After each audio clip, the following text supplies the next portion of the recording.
This podcast is a part of the Podmania podcasting network. Check out podmania.co.uk to check out more of our great podcasts, features, reviews, match ratings and previews spanning the crazy and diverse world of professional wrestling.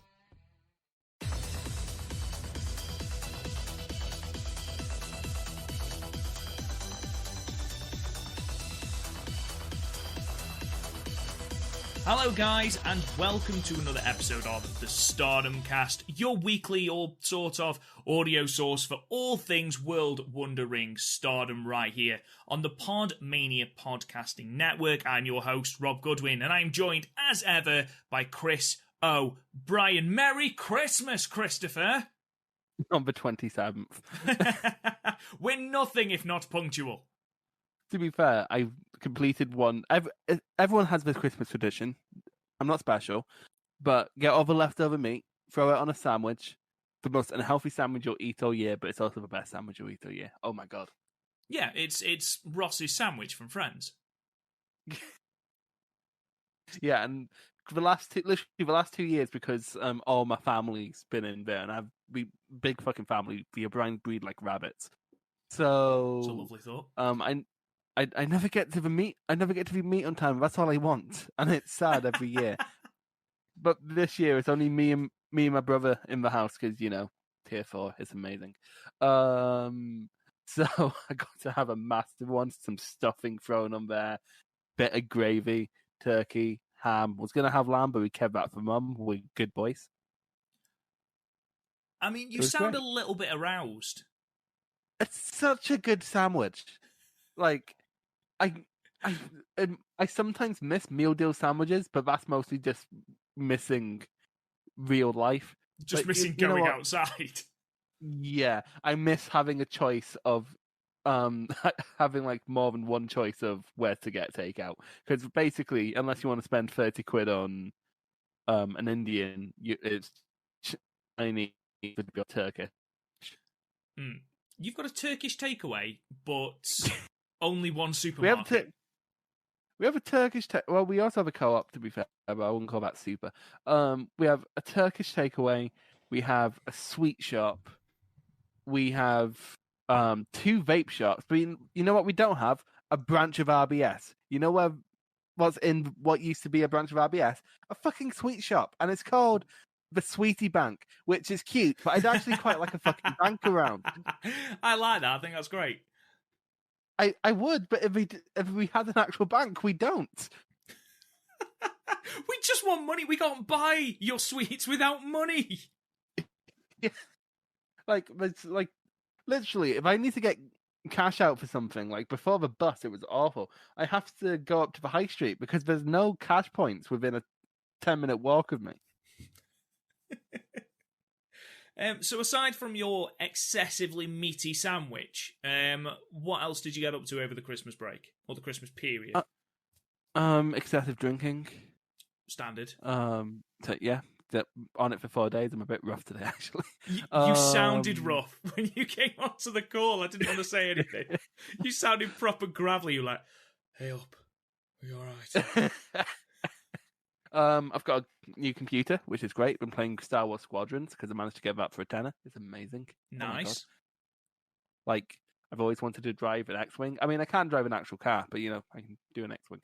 And... Hang on. What? You can drive? No, I can't drive. Oh. That makes more sense. Like, there's a reason I... when we went down to Blackpool, either on the train or in Garth's car. I just thought you were lazy. Oh, a headphone fell out. No. Okay, I'm back. What did he say? I just thought you were lazy.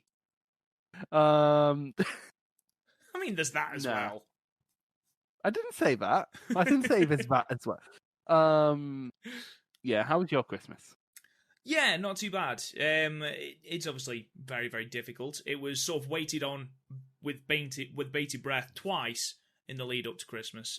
First, because obviously we broke up on the Thursday, but if a child comes down with a positive test, then we would have to isolate. And the closer we got to the cutoff point, which was Thursday, so Christmas Eve, it was like, come on, please don't get a phone call. Please don't get a phone call. Please don't get a phone call. And anyway, I didn't, so thank God for that. And then, yeah, Christmas Eve,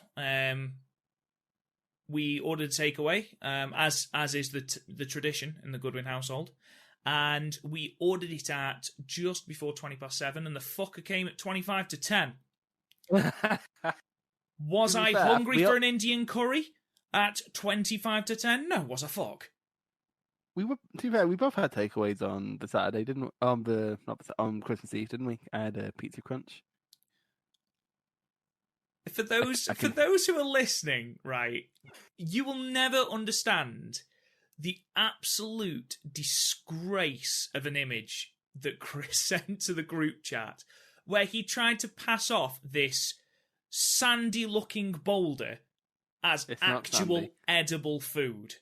It's great. It's great. It's a deep-fried pizza. It's amazing. And it's like fried pizza. As well. It adds to the whole vibe. What vibe? The I feel so good, but it's so bad for me vibe. Dude, eating a pizza from a takeaway is bad enough. But to have that then deep... How many calories do you reckon that is? And trust me, I'm not calorie shaming you. I've eaten my own body weight in jelly beans today. No, I've done the same with celebrations. Yeah. But very quickly, power rank for celebrations. All of them?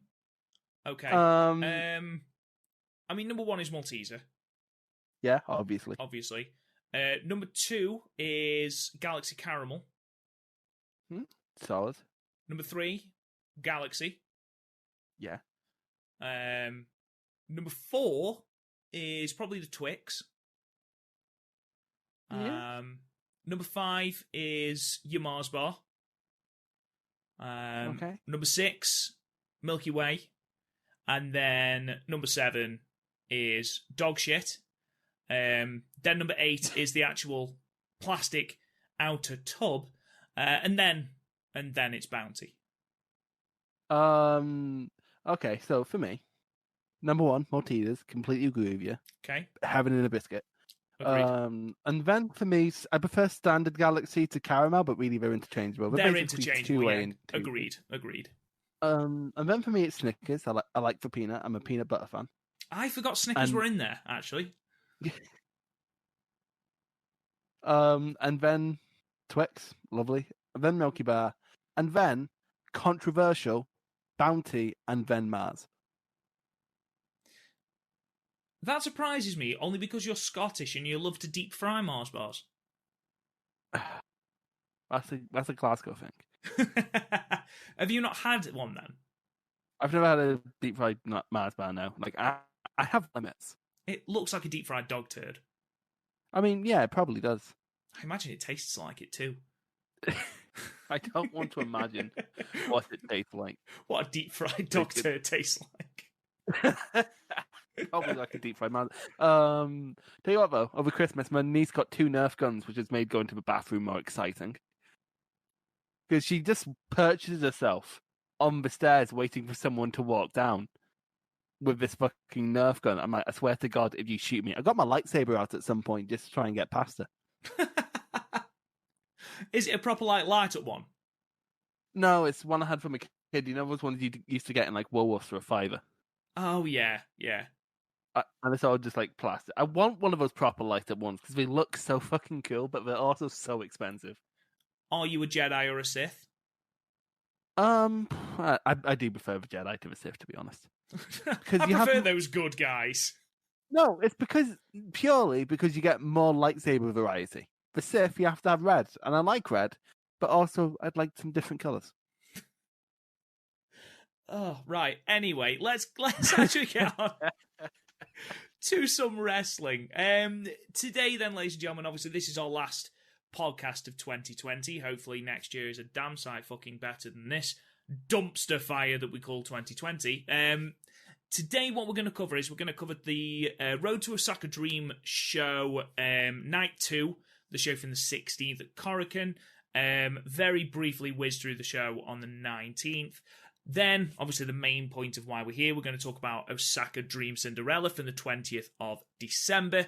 And then, to finish on, we're just going to look at some of the events of what happened after Year End Climax. I'm sure everyone has seen on Twitter and Facebook about what actually went down after Year End Climax. We're not going to review the show because as of this moment, there's only 3 matches up. So we're going to do that in the new year, as well as announcing the recipients of the inaugural Stardom Cast End of Year Awards. So very, very prestigious podcast indeed. But before we start, Chris, I just want to go through a couple of things before we fire into that first Korakuen show. The first thing that I want to talk to you about is that Stardom released a new logo that they'll be using for 2021. What is your opinion? It's fine. I prefer the current one. But I always think that when I see a new logo. I don't hate it. When I saw it in the corner of the Year End Climax broadcast, I didn't hate it. I think it looks quite smart. It reminds me of the Noah logo. That's exactly what I was going to say. I loved the old Noah logo. Loved it. And then it became very clean and very corporate and quite boring. But I don't hate it now. And the Stardom logo, I don't hate. I know that it's been panned pretty much as a very, very unimaginative logo, especially as there are no stars on the new Stardom logo. As opposed to the 2 we have on the current one. Exactly. We have lost 2 stars this year. We might have to update our podcast artwork. Oh no! Oh no! Because don't give Garth more work. No, that poor man. That poor man. We just give him so many logos to do. No, you do it. I'll just be chilling, and then you're like, "Hey, can you do something for me and Chris?" It's like, "Whoa, I did not approve giving the." Don't you drag me into this. Moving on from the logo, then. More importantly, Stardom have announced the dark matches. Yes, matches for Wrestle Kingdom 15. So these are both taking place, I believe, on night 2. So on the 5th of January. So these are the matches. So we have a tag team match with the team of Mayu Watanabe and Tam Nakano taking on the Donna Del Mondo team of Julia and Sayuri. And then the second match is another special match with the Queen's Quest team of Sayaka Mitani, Azumi, and Utami taking on the Donna Del Mondo team of Maika, Natsupoi, and Himika. The first thing, Chris, that I notice, or the first thing that stands out to me is there's no Momo on this card. No, there isn't. None at all. And, I am made up for Sayaka Mitani because, let's be perfectly honest, what a way to cap off what's been an extraordinary year for her. She's progressed hugely, and now she is going to be wrestling at the Tokyo Dome. I mean, that's sensational. Utami was always going to be on the card as the champion. I think you're daft not to put Mayu on because she's the icon of Stardom. I think it's just very surprising that you've got Queen's Quest and no leader of Queen's Quest. Now, do we read more into that? We've had Moma Watanabe, who we talked about the storyline of, people have sort of been down on Momo recently, and then she lost, spoiler, at Osaka Dream Cinderella, where she didn't congratulate Utami for retaining. Do we read into this, or is it just a case of we can't fit everyone on the card? I mean, it's not exactly storyline driven, is it? Because the main feud in Stardom at the moment is Mayu and Tam, and they're teaming. So, what do you think? Yeah, I think it does feel like we just needed to start. It feels like someone from New Japan who doesn't watch Stardom decided on these cards. I'm not complaining, and ultimately, we're never going to see these matches because, of television deals. Again. Exactly, they're both dark matches, so we're never going to see them, so it's irrelevant, really. But it's excellent. It's excellent exposure for all of them. Like I said, I am made up for Sayaka Mitani being on this card. Something that I am surprised at, there is a Stardom show on the 4th, so, obviously that's probably why we haven't got any dark matches on the 4th. I am surprised we haven't got Bea Priestley in either of these matches. Yeah, it's probably because she'll be escorting Ospreay down to the ring anyway. Isn't that night 1, though? Yeah, it is. Huh. Is it a day show, the Stardom show? I don't know off the top of my head. I'd have to have a look. But, as we've said, she's seen as sort of the crossover, sort of the Stardom representative on New Japan telly. New Japan fans are going to know Bea Priestley, so it's an easy link between the two. But yeah, not on the card. I mean, thank God it does mean Oedo Tai aren't on the card, because fucking hell, they are shit at the moment. You don't want any hangings in the Tokyo Dome. This isn't WrestleMania 15. Can you imagine? Oh my God. If they were allowed to scream, they would scream. Just frustration. Anyway, let's cut to some of these matches then. So let's cut first to Korakuen Hall, 16th of December, in front of 471 people. A couple of results then. Opening match saw Starlight Kid defeating Lady C at 5 minutes 40, and then a three-way match with Gokuen Death defeating Konami and Ruaka at 4 minutes and 31 seconds. First match that we're actually going to talk about is the next match, match 3, singles match between Mayu Iwatani and Saya Iida, with Mayu Iwatani defeating Saya Iida with a modified Boston Crab at 9 minutes and 2 seconds. Chris, what did you think of this match? For most of it felt like Mayu was playing with her food. It did, yeah. It felt like she had so much frustration and she was just taking it out on the child. Which is bad for everyone. Although Saida's hope spots were really good because she didn't actually get to pull much off. Like, even when she attempted a power slam, Mayu didn't take the bump. Like, no bump, brother. I'm not bumping for you, brother. Doesn't work for me, brother. No, brother. No, none of that. I win. The chops will kill. The kill those chops are getting much better from Iida. But yeah, just it was fine. Like, honestly, I expected this to be May whipping Iida around, and that's basically what I got. So no complaints. Yeah, it was another star-making performance for Saya Iida. She seems to get better and better, especially towards the tail end of this year. Every time I've seen her, she seems to have got better and better. Aside from whatever the crossbody reversal was supposed to be that Mayu openly laughed at in the middle of this match, which really, really made me giggle. I thought Mayu bumped circles for Saya Iida. You said initially, Chris, about how it was a case of Mayu playing with the food. She could end this when she wanted, but the longer it went on, you could see Mayu getting a little bit desperate, almost like she was like, I've waited too long here. I might fuck this up. And Saya Iida did really, really well. Played that fiery underdog babyface really, really well. And to put on a match like that against the leader of your stable, it's a high-profile singles match, even if it's not for a championship or anything like that. And to perform in the way that she did, I thought was fantastic. I gave it a high 7, Chris. Yeah, I was feeling like a high 6 or 7. Like, it was good stuff, but nothing was going to stick with you for after, especially considering basically the next show is the biggest show of the year, so. Absolutely. So let's move on to the semi-main of this show. Just before that, we had the team of Rio and Saya Kamitani defeating the Donna Del Mondo team of Himeka and Maika at 10 minutes and 9 seconds.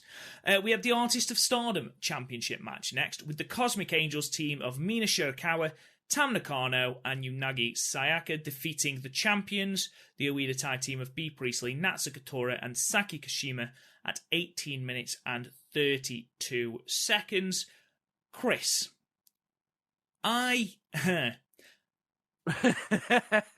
Wait. Okay. I'm not going to shit on Cosmic Angels. I'm not. I found myself getting really, really behind Cosmic Angels. And that's obviously what Stardom want.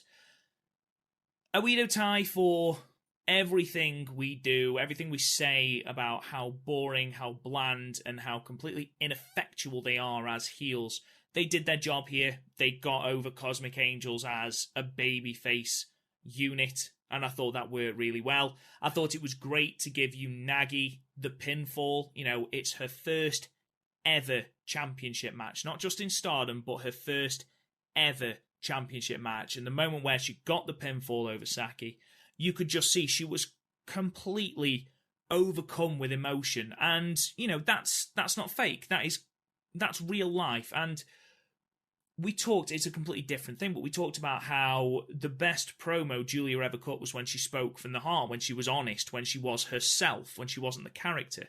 And I think that speaks volumes here as well. I felt far more connection to Unagi here, you know, being so overcome and winning this first championship than I have at any other point in her run. And, you know, the same for Mina. I thought Mina was really, really good here.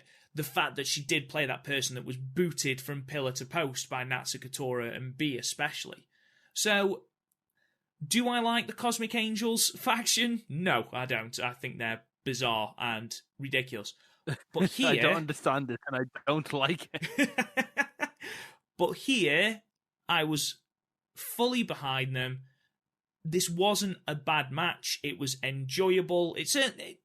The best comment, or the best compliment that I can give it, is this match went 18 minutes and 32 seconds and was between two of my least favourite units in Stardom. And it didn't feel like 18 minutes and 32 seconds. That's probably the best thing that I can say about it, Chris. You're saying you were strapped in for the ride? Shut the fuck up. Yeah, I'm essentially in agreement with you. This was a fun little match. It wasn't anything mind-blowing. Honestly, the day Oedetai blows my mind is the day I quit. This actual match was fine. I think it's a bit of a shame that Saki had to take the pin, though. Yeah. No, I agree. She's been the most entertaining member of Oedetai for at least a month. Well, let's face it, no other fuckers stepped up to the plate, have they? For at least a month. Well, let's put... Before that, there was just nothing. Mate, Konami lost in a three-way match with Go-Kick and Death. Yeah, I was surprised you didn't rant about when you were going over it earlier. I'm not going to rant about it because I've seen the results for the year-end climax, so... Whatever. Carry on. It's fine. I'm fine. I'm fine! But yeah, as you said, the promo was like heartfelt. She afterwards, they all very clearly were very happy to be given this championship run, like this early on in their Stardom career. So yeah, and to be fair, they defend them with vigor, like as we saw in Osaka Dream. So like, I'm on board for this Angels run. Yeah, I'd give it that. Much like the one before, I'd give it like a 7, maybe. I'm feeling a 7. Yeah, I'm feeling a middle of the road 7, which again, you've got Tam and effectively two rookies against really bland Oedetai, who, to be fair, they weren't shit in this match. They did actually try, even though they completely took the edge off Cosmic Angels' celebration. I mean, Tora sitting on top of the ropes and saying, "Why are you crying? You didn't win anything." Yes, they did, Tora. They just beat you. You can't Donald Trump it and say, "Yeah, you didn't win. I won." No, you didn't, Tora. You didn't win.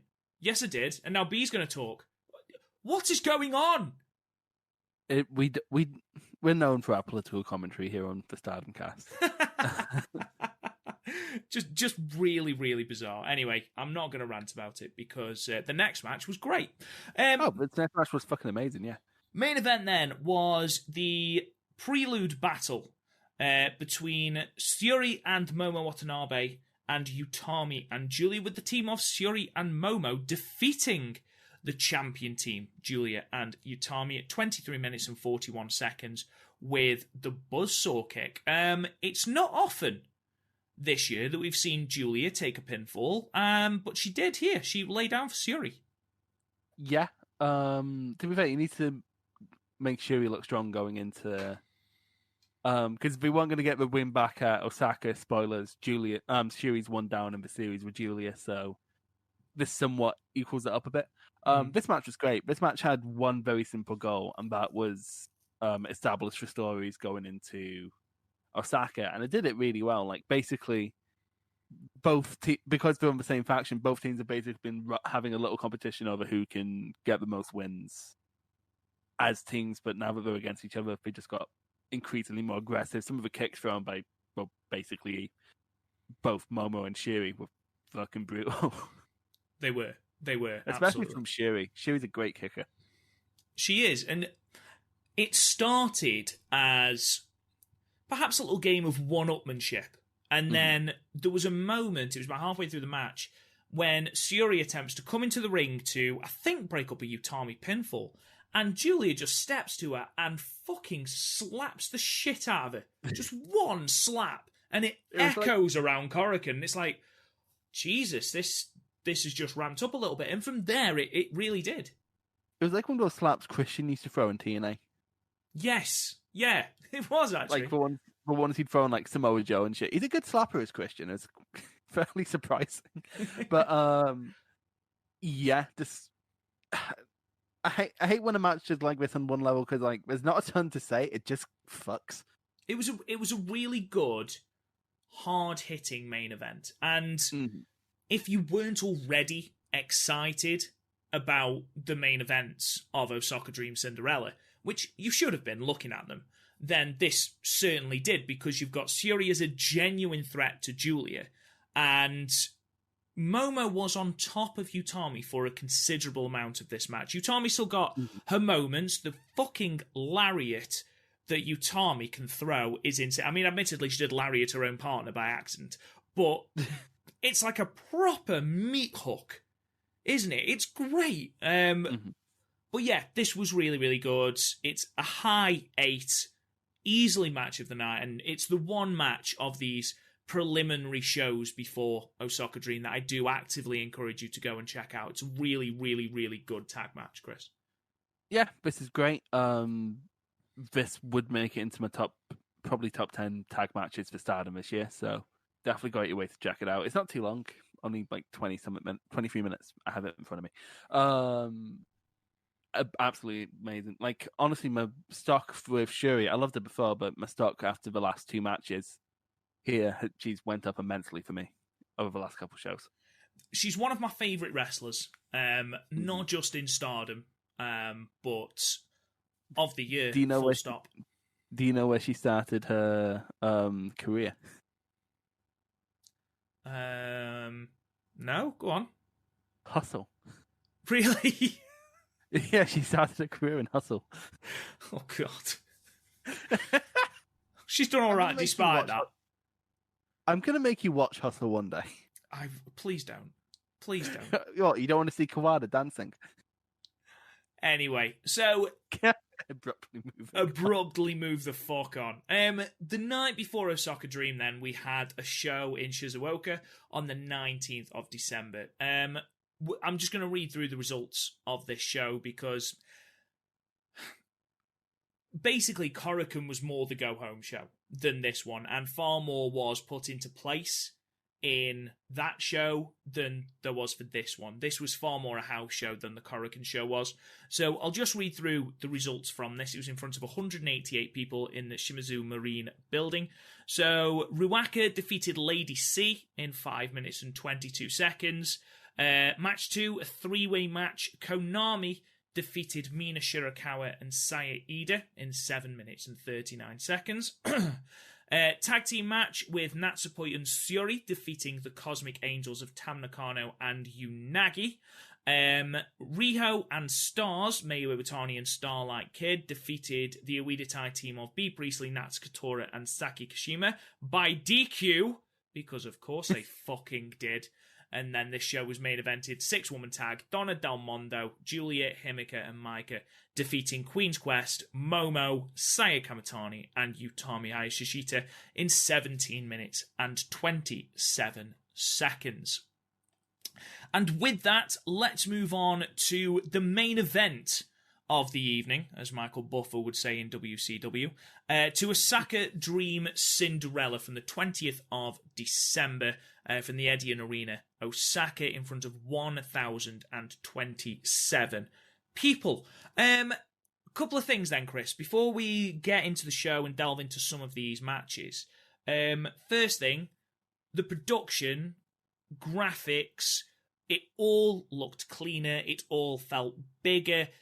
You felt that this was a big show. The camera angles, the commentary, the graphics in the corners, everything seemed a far higher spec than certainly Sendai Cinderella and, Yokohama Cinderella as well. Yeah, that's the thing. It felt as well produced as, say, like a Noah show or a New Japan show, and just everything naturally flowed into each other. The graphics on screen looked great. The entrances were shot beautifully. Like, every match sort of felt like a big deal. Well, apart from the tag matches in the middle, but like apart from that, everything felt like a big deal. Everything was sort of given the gravitas that it deserved. And also, that ramp was fucking great. I'm a fan of a good ramp. The thing that sort of stood out to me, and it's a really small thing, it's the bell. At the start of every match, you had the pan out and the zoom in. It was exactly like they do for New Japan. So yeah, I was saying when I was watching this too that I think I wouldn't be surprised if they got some of the New Japan staff on this. Wouldn't surprise me at all. Would not surprise me at all.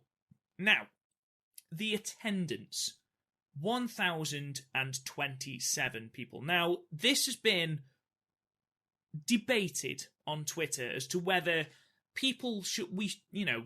Stardom should be happy with that number. And people are throwing out New Japan as the comparison for that. So the last show that New Japan ran at the Edion Arena was Power Struggle, and that was in front of 2,834 people.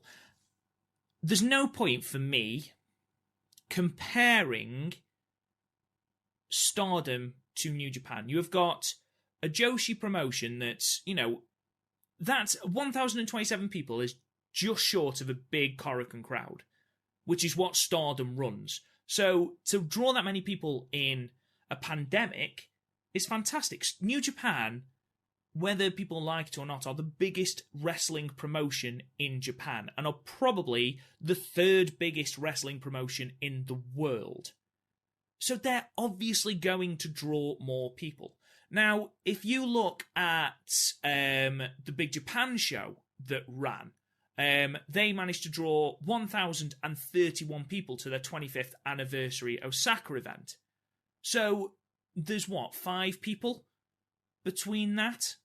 Dragon Gate on the 3rd of November managed to draw just above that, so 1,800 people. All Japan ran that and managed to get 400. Oh no, it was Edion Arena too. Fair enough.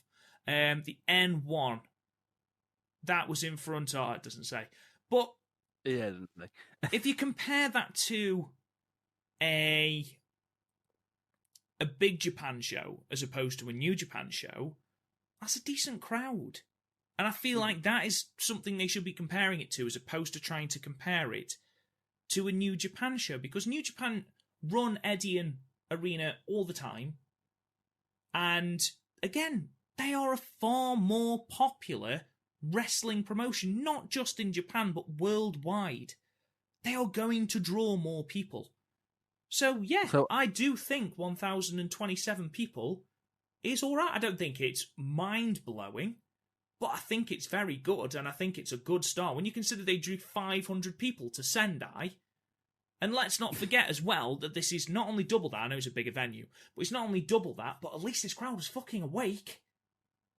I'm looking at the Big Japan show right now, and you know what I think might have put this match over the top would have been a scaffold death match. Well, there you go. How do you compete with that? Like, honestly, I kind of want to see that now. Of course you do. Anyway, let's delve into this card then. So we opened with the Future of Stardom Championship match with Saya Iida defeating the champion Maika and Saya Kamitani at 8 minutes and 19 seconds with a brainbuster. Chris, what did you think of this match? I thought it was really fun, like really fluid opener. Like everyone got their big spots in. I keep forgetting how like jacked Iida is. Like, she is really jacked. Yeah, and it's not as much. It really snuck up on you because she wasn't jacked at the start of the year.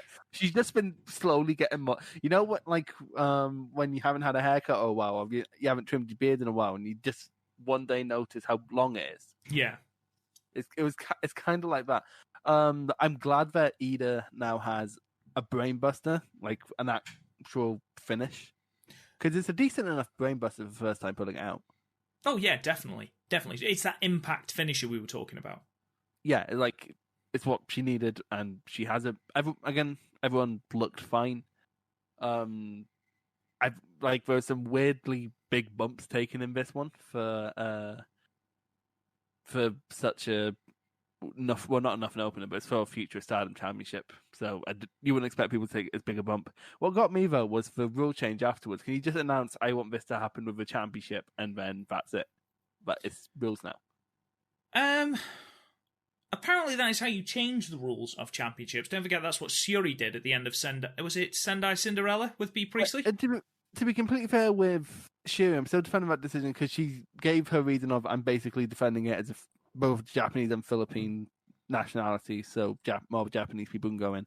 It's still somewhat within the spirit of the rules of the championship, whereas this, she's just like, we need more time, and I get it's part of an active effort for Stardom to actually have reasons to defend their belt, as opposed to here where we've just had the same three people going after the belt since, June?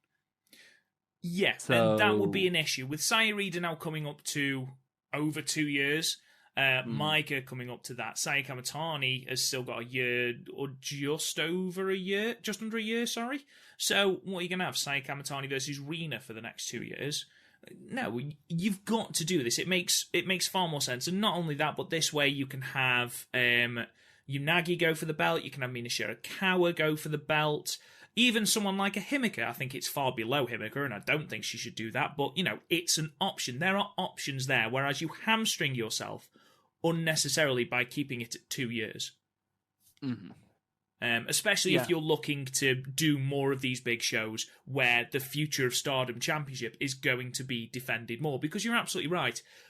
It wasn't defended a lot when people like Starlight Kid held it or Utami held it. So now that it's being defended more, you need to have more people going for it, because you're right, you can't just have the same three people in different variations going for the belt.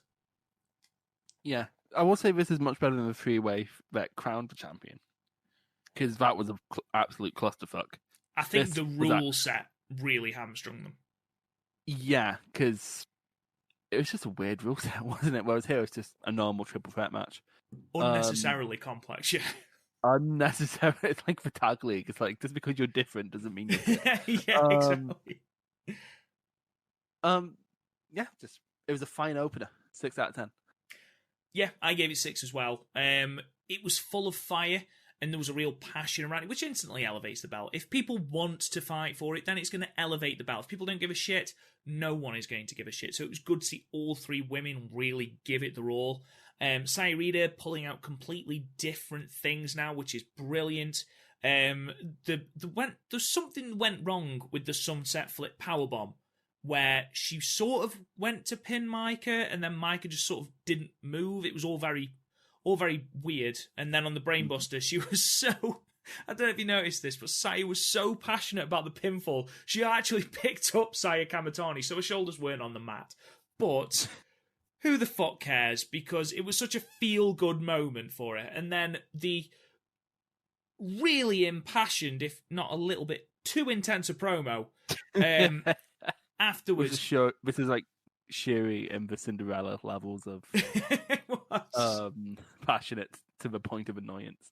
What she said was beautiful. It makes perfect sense. No matter where you come from, no matter what you do, it did make you feel a little bit sorry for her, because the stuff she was saying about how, or what she was comparing herself to, you did feel really quite sorry for her. So, to be able to cut that impassioned promo again, even though I think it did sort of come across as a little bit, whoa, it was nice to see, and I'm over the moon for Saya Iida. I think Maika has outgrown this championship now. We've talked for episodes after episodes about how well Micah has been packaged, how well Micah has been looked after, considering she is effectively still, a rookie, sort of. And obviously that would be, explained later on in the show. I think she's ready to be elevated to the next level, Chris. Yeah, I agree. Match 2 then. In fact, you know what? I'm going to lump these two matches together into one review. So I'll read out the results. Match 2 was the Oedo team of Konami and Natsukatora defeating Riho and Ruaka at 7 minutes and 5 seconds with the Triangle Lancer. And match 3 was Himipoi defeating B. Priestley and Saki Kashima at 11 minutes and 5 seconds with the running Powerbomb. So, Chris, did Oedo cover themselves in glory at this show for you? I just stopped caring when they came on. I was texting you that I'm just going to skip these and get back to it later. And then I watched them anyway. And they didn't actually annoy me. I actually ended up actually liking the second one. I enjoyed the sequences between Natsupoi and Saki. I still think Saki should be in the high speed division because they're doing nothing else with her. But yeah, other than that, I just didn't really think on these matches. Like, but one of those matches where, like, there's two reasons why I wouldn't take notes for a match. Either I'm so into it that I just forget to take notes, or I have nothing to say. I have very little notes for either of these matches. I didn't even make a great showman joke. The first match was fairly standard, but what I don't understand is Oedo, cheating to win, fine. It's a heel trope. I don't mind that. Why did they need to cheat against Ruaka? That doesn't really teach the young the lesson. Yeah, I mean, mate, if Konami can't beat Ruaka without a chair shot to the back from Tori, it doesn't exactly paint Oedo in glory, does it? Yeah, we won. You hit a 16-year-old with a fucking chair. I don't need to cut corners in Mario Kart to beat my niece. I still do it. Well, you're a bellend.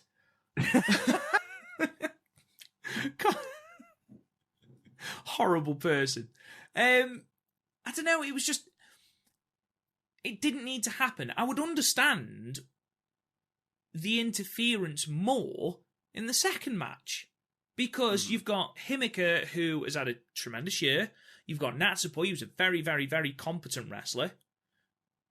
Against, a team of established Oedo. I just don't understand why you would do it with the chair against Ruaka. It painted them as not heelish, just chumps. And that's the issue. Nonsensical booking. Otherwise, the match was fine. I thought Ruaka had a very good showing.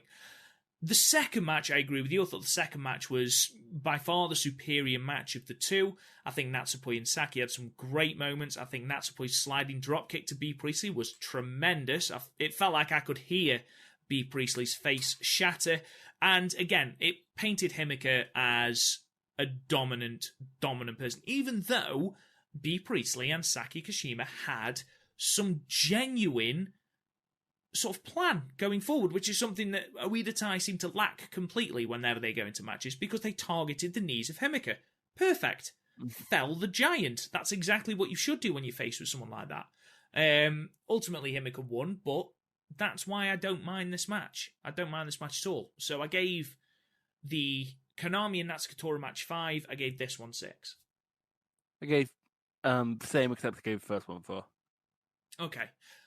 Just before we get onto the High Speed Championship match, I'm going to be drawing a lot of parallels between this show and the Yokohama Cinderella show, because, spoiler alert, they are my two favourite shows of the year, and they are the most similar shows of this year for Stardom.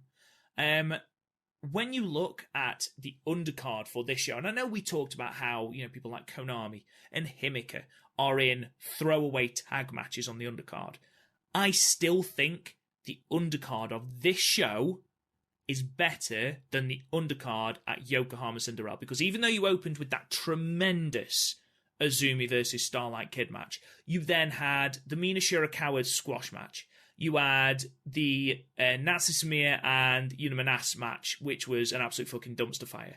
So I think this, compared to Yokohama Cinderella, this has a better undercard than that did, Chris.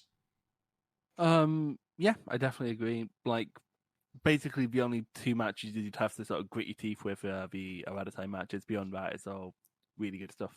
Yeah, and they're competent matches. They aren't bad matches. It's just the finish to the second one, which confused and annoyed me a little bit. Let's move on then. Match 4 was the High Speed Championship match, with Azumi, the champion, defeating Marvelous's Mei Hoshizuki, the current Sendai Girls Junior Heavyweight Champion, at 10 minutes and 31 seconds with the flash pin, or with a flash pin, I should say. Now, I have a feeling, Chris, that me and you are going to differ slightly on this match. And I'm going to ask you a really, really important question. Okay? But I'm going to wait until you've said your piece, because I know you were really high on this match. Oh, I really enjoyed this match. I do like that this story is basically, we're going to try to give each other a concussion. I enjoy that as a story. They sort of both had to learn the hard way, where you don't throw drop kicks on the outside. Definitely. Fucking hell. Yeah, Jesus. But what I like about high speed matches is that because they're normally like sub 5 minutes and end on a roll up, it means these roll up sequences that would just be annoying in any other big match, because it's not going to end on a roll up, you're on the edge of your seat for, because it's the high speed title. It could happen. I didn't have time to take notes in this one. They were moving too fast. Fucking Hurricane. But none of it felt forced up. They all sort of flowed into each other. That Hurricane Rana through the ropes, it's fucking incredible, and it's one of the reasons I like Stardom, because you can only really do it when you're how tall is Azumi? She's like 4 foot 5 foot, isn't she? I think she's either high 4 foot or low 5. She's 5'1". So yeah, you couldn't imagine if Okada attempted to do Spike himself. He'd neck himself. So that's kind of like the high speed division. It's something you could only really do well with a roster like this. And then Mei Hoshizuki, I can never say Hoshizuki. Mei. I'm just gonna say Mei. Mei was great here too. She clearly likes her drop kicks, as displayed in the 6-man here and in some of the matches sent to us by someone in our Discord. Velkish. And yes, and she's just great, and I hope to see her more. I hope Stardom does more with Marvelous, because it means I can see the Marvelous people without having to add another promotion to my watch list. I thought there was an interesting story being told in this match. There was, don't forget Azumi challenged Mei for this match, and there was initial respect, but it's clear from how she wrestles Azumi to start off with that she thinks that she can get this done easily. She's cynical, vicious, especially with that aforementioned Hurricane Rana through the ropes, which is it's just so fucking cool. But Mei is really, really resilient and kicks out of fucking everything that Azumi can throw at her. And she breaks several arm breaker attempts. She even kicks out of the Azumi Sushi. And when she kicks out of the Azumi Sushi, you actually see the point in Azumi's eyes where she realizes she's in potential trouble. And she needs to do something quickly, because she hasn't got anything left in her arsenal that she can throw at Mei that Mei hasn't already kicked out of. So then you go into the desperation flash pins. You've got Azumi desperately trying to put Mei Hoshizuki away before she, who has just been, for lack of a better word again, resilient, has just been waiting for her opportunity before Mei can cover her for the pin. So then you've got that fantastic flash pin sequence, which, yes, went a little bit too long, but otherwise it was great, and we had some of the closest 2 counts I've seen this side of the G1 Climax final. But eventually, Azumi, of course, does get that one to stick and to win and to retain a championship. But she shakes Mei's hand at the end, and she clearly understands that she shouldn't have taken her so lightly to begin with. It was a simple story. It was an action-packed story. 10 minutes and 31 seconds. Really, really action-packed. Really, really enjoyed this. And I thought, like you said, Chris, Mei Hoshizuki gave a really, really, really good account of herself. The question now is, which did you prefer?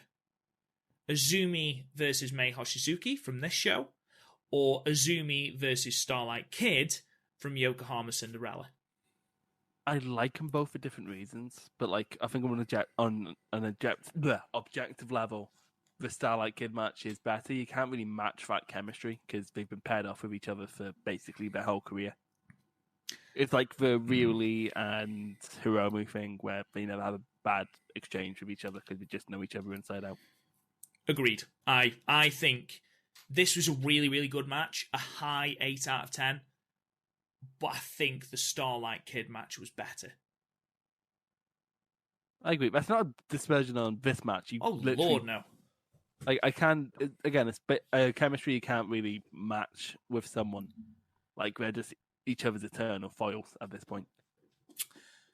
So, this was initially just an elimination match, but with Cosmic Angels capturing the Artist of Stardom titles from Oedo Tai and Korakuen, it became an Artist of Stardom title elimination match.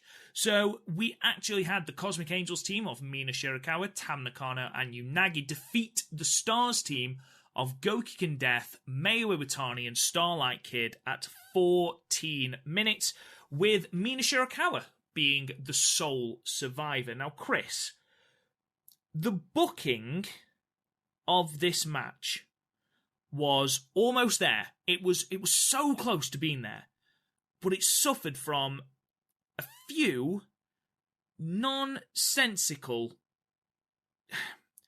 booking decisions. And you could say it died a death. Well, I mean, no, okay. Do you know what doesn't add to the drama of this match that's been built up? Rubbing some fucking clown on it. Pour some clown on me. In the name of stars. It didn't make one lick of sense. I mean, you've got the 5 people in the ring. You've got Mayu, Starlight, and Cosmic Angels who have had this feud. And the entire feud, they even referenced it in the fucking promo afterwards.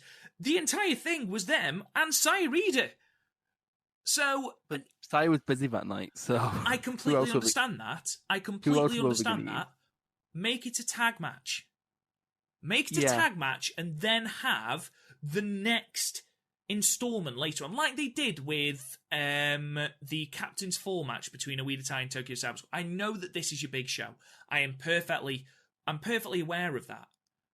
But I would rather have it be a tag match than have a comedy character in this sort of match. Because not only was she the comedy in this match, she got 2 pinfalls. Yeah, she did. To be fair, wasn't one of them an over-the-top rope elimination? Yeah, but even so, I mean, yeah, it made no sense. Having Mina as the sole survivor on Cosmic Angels team made all the sense in the fucking world, and I will talk to you about that in a minute. But what did you think about this match? I'm not sure how much I liked. Like, I enjoyed aspects of it, but the whole thing, I was sort of left baffled. I was sitting there, pizza crunch in hand, thinking, what the fuck is going on?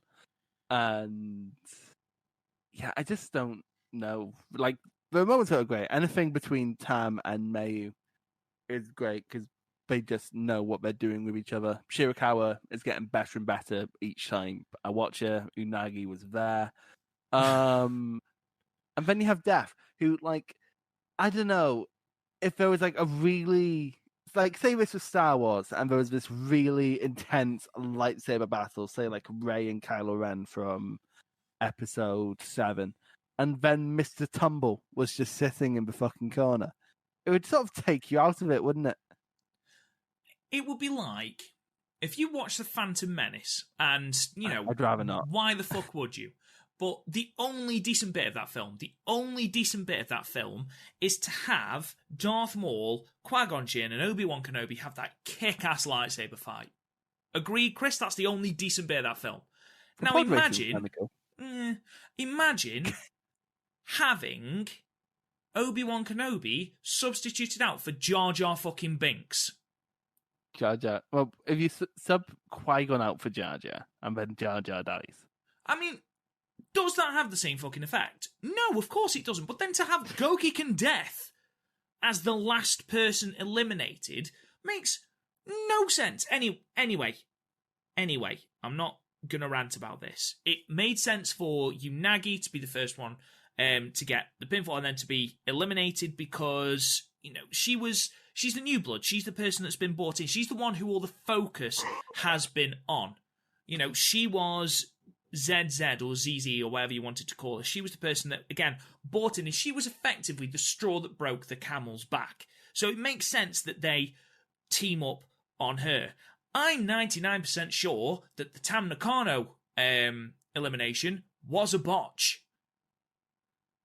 I think she was supposed to be eliminated, but I think it was supposed to be slightly later on, and I don't think it was with the move that she was eliminated with. I think Mina missed her cue to break it up. Did you see that? It's certainly not against the one as a possibility. I'm honestly not sure.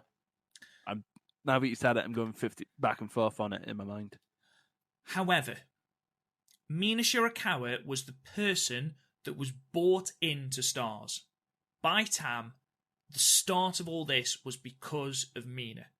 So you've got Mina Shirakawa, in Mayu and Starlight's mind, the person that has driven a wedge between Tam and Stars against the team of Mayu, Starlight, and Gokiken. Mayu and Starlight, don't forget, who she fought tooth and nail to get their respect during the Tag League, and who Mayu was so dismissive of. And I love Mayu. But in this, they did such a good job of making Mayu and Starlight the heels, which is just tremendous. It was really, really, really good booking. And ultimately, Mayu and Starlight got eliminated because of their own arrogance. Not because of Mina's in-ring chops or because of anything Cosmic Angels did, but because of their own complacency. And that's sort of been this whole story. They just assume they're going to beat Cosmic Angels. And yeah, we can talk until the cows come home about the fact that Gokiken Death versus Mina Shirakawa should never in a billion years have been the last bit. It should have been Starlight and Mina, or Mayu and Mina. In my opinion, it should have been, if you're going to do that, if you're going to have Mina eliminate all three, it should have been Mayu last, because I think that blow would have struck the best. I think that blow would have struck the hardest, because ultimately, Mayu is Stars. And then for her to be the final hurdle for Mina to overcome, I think it just would have been so much better, because there's only so much drama you can glean, no matter how well Mina's done. And don't get me wrong, immediately after Tam's elimination, there was some fucking horrendous botchy bits. But looking past that, because you can argue that Mina's nervous because of the fact that she's now on her own, so we can put it down to that and not just the fact that something went wrong. All of that drama is sucked up by the fact that you've got a clown in a cheap clown outfit fighting for the future of Stars. For me, that took me completely out of the end of what was a well-booked story. Not necessarily a well-booked match. The match is there. It's nothing great. The story, however, is so close to being there. What I will say about this match is it did something a match should never do, and that's give me hope and then dash it. Because there was a bit where we did a double team, and instead of doing the back fist, she did like a rolling elbow, and it didn't look bad. And then later in the match, she just did a back fist again. Oh my god! Well, it's quite funny you mentioned that actually, because in the semi-main, Shiori teaches you how to do it properly. Yeah, she did. It was great. I love a back fist. It's my favorite kind of strike. The promo off happens afterwards then with... It was weird, wasn't it? It was intense. It was... Let's put it this way. You could cut the tension with a knife. Tam announced that Cosmic Angels would be leaving to form their own unit as opposed to a sub-unit of Stars. Mayu then condemns her as her enemy and says that they shouldn't be satisfied by beating her and Kid via over-the-top rope disqualification. So, going full heel in the fucking process. Starlight Kid says that her, Mayu, and Sayurita will take the belts when they return in January to the Edion Arena. So that's that set up, though that's not going to be happening, and I'll talk to you about that in a moment as to why that's not going to happen. What did you think about this promo? What did you think about the overall storyline? What do you see in the immediate future of Cosmic Angels? Are we going to have more people joining? Are we going to keep them as a threesome? What is going to happen, Chris? I think they'll slowly expand. I think we're going to make more signings. Like, Stardom right now seem to be making more signings as opposed to bringing in, like, loads of rookies. Mm. Like, well, they are bringing in rookies, but they're bringing in, like, established rookies from Tokyo Joshi, mostly. Yeah. But, yeah, I think that's what's going to happen. I think they just wanted another place to put in new signings because with TCS gone, there was nowhere really to put people in, especially since hopefully you'll be having more Gaijins coming back in soon, so you need places to put them. Maybe with 5 factions going around that we can actually finally have Rio in a fucking faction. Because she seems to just be Stardom's intern at this point. Stardom's intern. Yeah, she's there to make the coffee. She makes a very weak coffee. Yeah, in terms of where it's going, I literally don't know. I think Year End Climax is sort of on a monkey wrench into the works. In more ways than one. Yeah.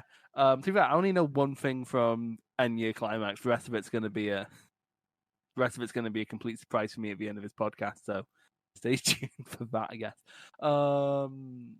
So yeah, I after if you'd have asked me this without knowing big things happened at End Year, I wouldn't. I would just assume they'd go like head to head with Stars for the next few months. But you know, monkey wrench has happened, so who knows? Who the fuck knows anymore? Anything's possible. Time's an illusion. Again, thank you to I think it was Valkish in the Discord who and Niagara. There was quite a few actually who talked about how this has sort of been building for a while between Tam and Mayu. And me and you, Chris, talked about how we couldn't really see the motivation of Tam, especially. But with that backstory of how Tam was shunted and how, you know, she's always been sort of overlooked by Mayu. She was overlooked this year in Tag League because she teamed with Starlight Kid. She was overlooked the year before because Mayu teamed with Saki Kashima. Tam has always been overlooked. She was picked after Arisa, and then that led to that feud. So, do you buy... This is the big question, basically. Do you buy Stars as the heels? Time will tell. I think Mayu definitely has the range. What I'm really worried about is death. I don't think she's capable of emotions. And also Starlight, she's a bit too baby-faced. It's like, I don't know, I think for someone like Starlight, she'd have to start going brutal for me to believe her as a heel. Like, you know, Takeshi Murashima? Yes. I swear to God I'm making a point here. Like, he's very, like, pudgy baby-faced, right? He needed to go fucking dropping people on the head brutal for people to buy him as a monster or as a heel. And I think Starlight might have to, like, go full Nick Gage. I disagree with light tubes. Oh my God. Starlight Tube Kid. You know what? Yes. Thank you. That is getting introduced to my Fire Pro Universe Road straight away. Starlight Kid, hardcore champion. Nick Cage and Necro Butcher trading the championship all year. It's going to be great. I don't think that needs to be the case. You've got Mayu, who is basically just being an all-out dickhead, and all Starlight needs to do is effectively be that kid that sort of peeks out from behind Mayu and goes, yeah, or just be the dismissive twat that she is being, which is great. She's just, you know, she refuses to acknowledge Unagi, which is absolutely fantastic. The dead eyes that she gives to Mina Shirakawa is tremendous. And, you know, you don't necessarily have to be a chair-wielding psychopath to be a heel. Because, you know, stars are ultimately your uber baby faces. You know, you don't need to turn the job lot heel to make this angle work. You know, you just deliver a storyline like this and sort of have the motivations there. And now that we've got more motivation from Tam, it makes more sense. And Mayu was playing to it very, very well. I agree with you. I think the further Gokikin Death is away from this storyline, the better, because she's completely handicapped by having the gimmick of a clown. You can't do an emotional storyline when you're dressed as a clown. So the sooner Sayurida is reintroduced into the storyline, the better, because I don't think we're done with that at all. You know, not just the title match that's supposed to be happening in January, but them trying to poach Sayurida. I don't think we're done with that yet. But I think Starlight Kid is coming on as a heel.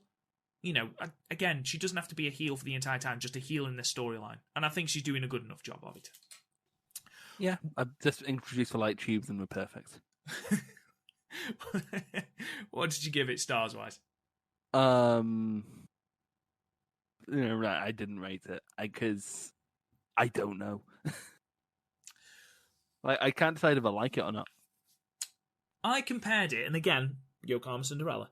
I compared it to the Oida Tai versus Tokyo Cyber Squad match. Oh, that was miles better. I think that was better, but that wasn't great in ring either. It had the one spot. But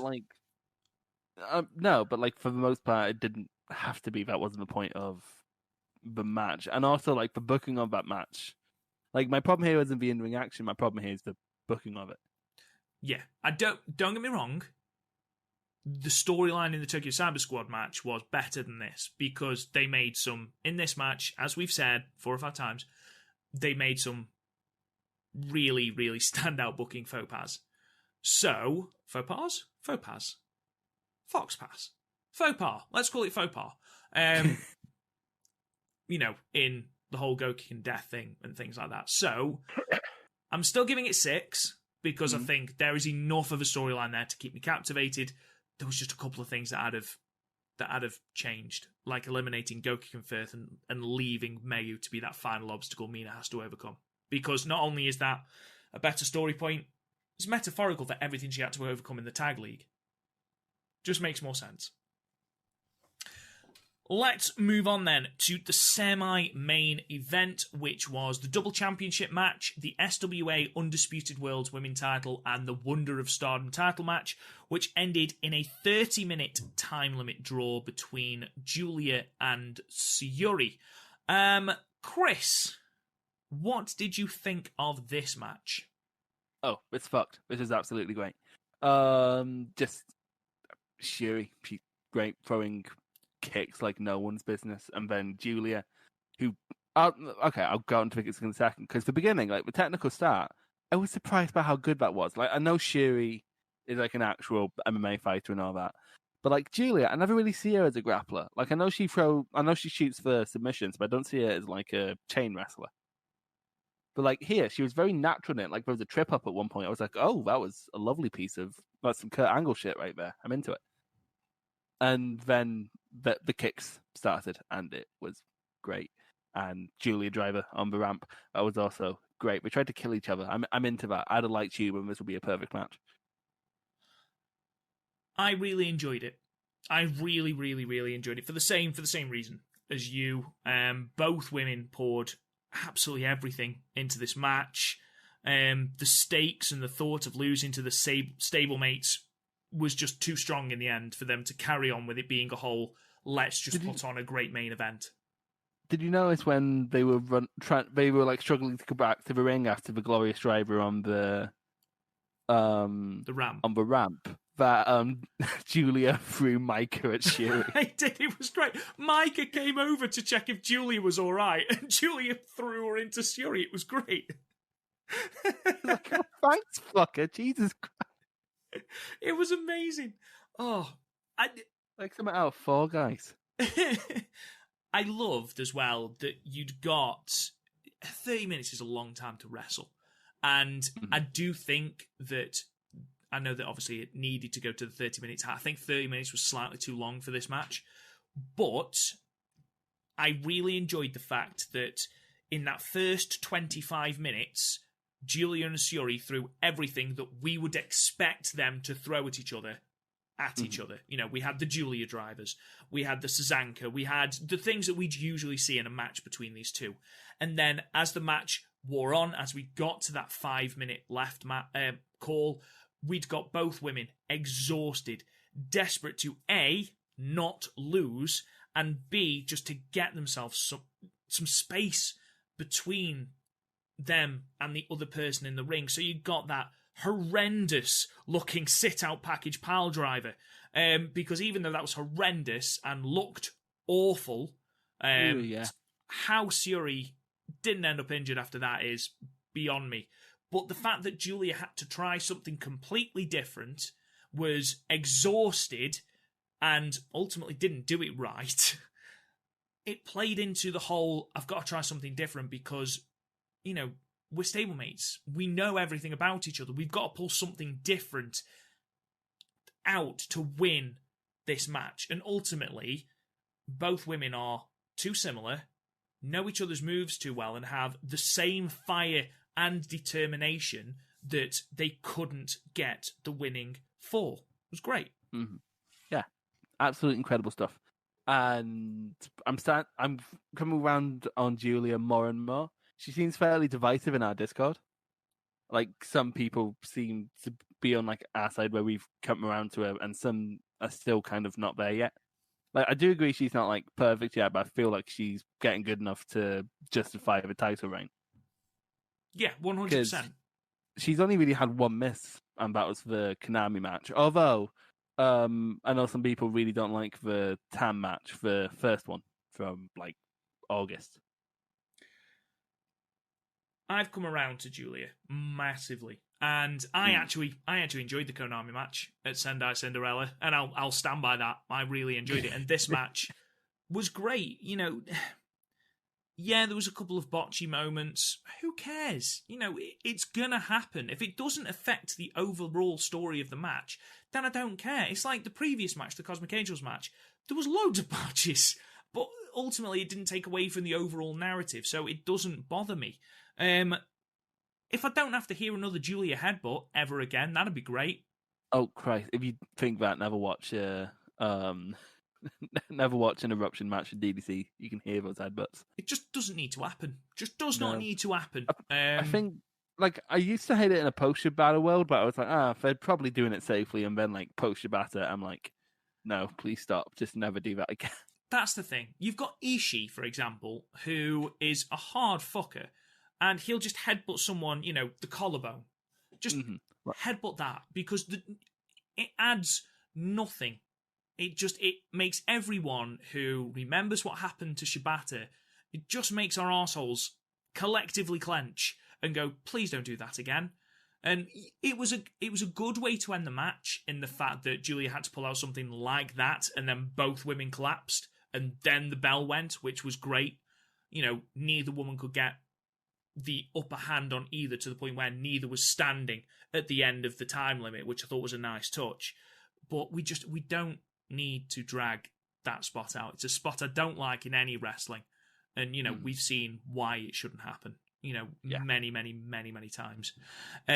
This is one of the few Stardom matches that Meltzer's actually rated, and he gave it 4.5 stars, Chris. So taking it as a, you know, converting it to the far more prestigious Podmania or Stardom Cast rating scale, that will be a 9 on the ode Stardom Cast rating scale. Where do you sit on it, Chris? On my chair. I'm feeling about a 9 for this one as well. I did really, really enjoy it. I do agree that 30 minutes, like, we didn't perfectly pace it. Like, in the last few minutes, we were kind of just going through the motions until the time limit has ended. It's like they planned it to end like 2 minutes earlier. But then they just did certain sections a bit too fast, so they had to rush back into it. I could never see Julie do a package power driver again and sleep happy knowing that no one's going to get their neck broken. But like, since no one got hurt, it added to the, like, a lot of my favorite matches have botches like that, like Naito versus Omega at the G1 finals, where Naito gets DDT'd into the post, or there's another one. It's left my mind. But yeah, it happens, and everyone's fine, so we're fine. I'd give it a 9 as well. Thoroughly enjoyed it. Certainly one of Julia's best matches in the company. I'd say definitely top 3.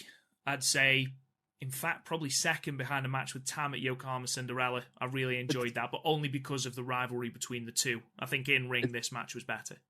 It's third for me after the 5-star Tam match and the Yokohama Tam match. But again, that's got the benefit of having that story behind it, hasn't it? Yeah, and also a 20-minute time limit. Yeah, there is that. We then move on then to our main event, the World of Stardom Championship match, with the champion, Utami Hayashishita, defeating Moma Watanabe in 24 minutes and 26 seconds with the Crucifix Bomb. Most important thing about this match, Chris, was that Mayu was on commentary. So, yeah, there was that. I can't tell. I can't tell you what kind of insights there was. No, obviously not. What do you think about this match? I thought it started off a tad slow, but then a B driver happened to unexposed concrete, and it's like, well, I guess this match fucks now. Because after that, we just sort of started hitting each other with increasingly big moves. It was like kind of like the Zeus versus Miyahara match from the Champion Carnival. Stop it! I keep forgetting you do it, and then I meant fuck you. But the match itself was just how much more desperate Momo got as time went on. Like after the Uranagi off the top, great stuff, and then just shows you how perfect it is to protect the finisher. Again, back to the Miyahara Zeus comparison, is that she kicked out with Peach Sunrise, and that like never happened. And oh my god, I fucking blew my leg because it's like, no, that never happens. We're in uncharted territory now, boys. What? Utami, I'm never gonna get sick of the deadlift Germans, because it's not even like one like Akira Tozawa where he does it quickly. She's ragdolling whoever she's deadlifting about before she hits the German. It's great. This surpassed my expectations. I expected it to be good, but it's runner for Stardom match of the year now. Like maybe definitely top 10, approaching top 5 maybe. This was fucking great for me. I completely agree with you. These two women had tremendous chemistry, as you know, you would hope they would, considering they spend a lot of time wrestling together. But everything they did was brilliant. It started slowly and built and built and built, and you add that crescendo moment of the B driver on the concrete, and then they just seem to pick out these moments, like being hit with the tequila sunrise, then the peach sunrise, and then the moment that you're absolutely right. This is the beauty of having a secondary finisher and not using the peach sunrise every single match. And then when it does happen, no one kicks out of that. Nobody. To have Utami kick out of it, because once she hit that peach sunrise, I was like, she's not going to win, surely. And then Utami kicks out at the last possible moment. And what does Momo do? She screams, she just frantically beats at Utami. Just brilliant. A switch flipped at that moment. She's like, fuck. Like, it's like, die already. To be honest though, Chris, too many times when someone's kicked out of a finisher, we automatically just go to the next move in the sequence. Here, there was genuine surprise, confusion, and then anger, rage, and desperation. And she clearly didn't know where to go from there, because no one kicks out of a peach sunrise. And that is such a simple thing to do. You know, it's such a simple thing to do, not to finish spam in a match. And then we get moments like this, because not only did it make the storyline better, it made Utami look like a fucking force. It was great. And Utami here was tremendous. She carried herself like a champion. She looked like a champion. I was never in doubt as to what Utami would be like as champion, but you are coming off the back of a Mayu reign where it seemed like every single title defense was a potential match of the year candidate, spanning all the way back to January against Momo. So there is a little bit of inherent pressure to follow that. And you're like, is it going to be as good as Mayu's reign? I don't care now. That match was tremendous, fantastic, and I loved every single that move, that transition from the torture rack into the Meteora. Oh my god. Was that the smoothest transition ever? It looked great. It was quite lovely, yeah. It was as smooth as like a Randy Orton RKO kind of thing. It literally popped me out of my seat. It was incredible. What a moment. I really, really, really enjoyed this match. And then, of course, you've got the underlying story about how Momo sort of sees Utami as trying to usurp her. You know, Utami gave Momo the championship shot. She didn't earn it. You know, she's in Utami's shadow a little bit. And then to come up short again is just, it looks like it's too much for her to bear. And there's the moment when Utami says, you know, she makes a very good, very, very telling point. Momo is the leader of Queen's Quest. Momo doesn't retort and walks to the back. Something else is going to happen. I can feel it. And whether it's Momo changing factions or whether it's Momo leading her own faction or whether we're just going to get a shift, I don't know. But there's more storyline here. And, that's what's brilliant about this. It engages you. It's so compelling. And then obviously once that's finished, Utami says she thought that her next title defense was going to be at Budokan in March, but she wants a challenge in January at the 10th anniversary, and Maika appears. And she's going to challenge in January for the red belt. Chris, what's your opinion on that? Interesting choice. It's a very interesting choice. They have chemistry. We saw it in the 5-star. We saw it in... Have you seen the Just Tap Out match? I haven't, no. Oh, it was okay. They haven't had a crazy match yet. I would question putting Maika in this position so early on, but we've done it with basically everyone else in DDM. So I guess if you want to keep all of them looking like equals, you have to. I'm sure it'll be fine. I'm not sure.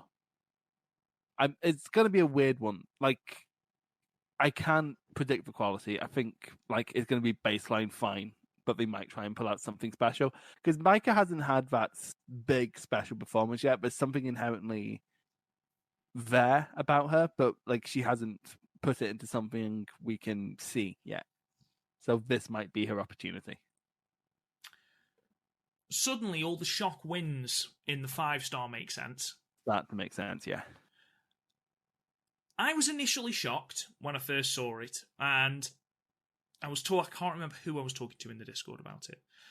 And my initial thought was, well, it sort of takes the mystique out of it, because there's no way Maika's taking the belt off Utami.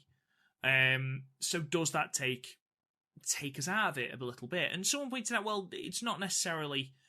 That's not the point of her being in this match. That's not why she's there. The reason she's there is to elevate her to that level, to show that she is capable of wrestling at that level. And once you take the whole, well, she's not going to win, out of the situation? Is that the word I'm looking for? Basically out of what we're talking about, it's an interesting matchup. And do you know what? I'm absolutely fine with it, because again, Maika has been packaged so well, has been looked after so well, and has been booked so well that it's not out of the realm of possibility that this is going to be an excellent match. Utami's capable of putting on tremendous matches. Maika, though she hasn't had that blow-away tremendous match in Stardom yet, she's solid. Everyone has their first tremendous match. Everyone starts somewhere, so why not be in the main event of the 10th anniversary show in January? Why not?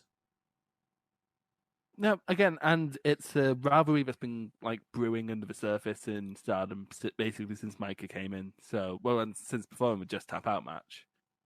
So, again, it's not the worst one to go with. It's something I wouldn't put this early on in a reign, but then again, we don't know how long Utami's going to be champion, so maybe we just wanted to get out of the way. I'm sure it's going to be at least fine, and I agree, everyone has to have their first tremendous match at some point, so why the fuck shouldn't it be this one? I don't think it's going to be a bad match at all. And No. to be perfectly honest, I don't think Utami will have to carry Maika. I think Maika is capable. Yeah. Like, even if she didn't have to carry him, Utami could probably just Brock Lesnar her way out of a bad pairing. What did you give this match, Chris? Oh, I gave it a high 9. I fucking loved it. And like, the only reason it's not a 10 is because, as I said, I felt the beginning was a tad slow. It didn't really kick into the high gear until the B driver. But then when that happened, just nothing but great stuff throughout the rest of the match. I gave it 10. Ooh. And to be fair, like, I've realised that over this year, I've become a lot more stingy with my 10s. Like, I was putting together my end of year match list video, and only 4 matches got the full 10 from me this year in hindsight.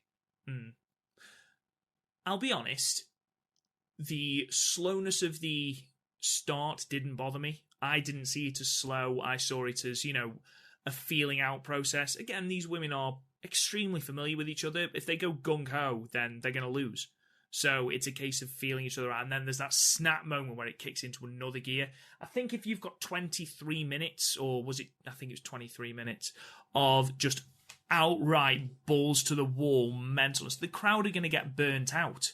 So you need to have that slow build.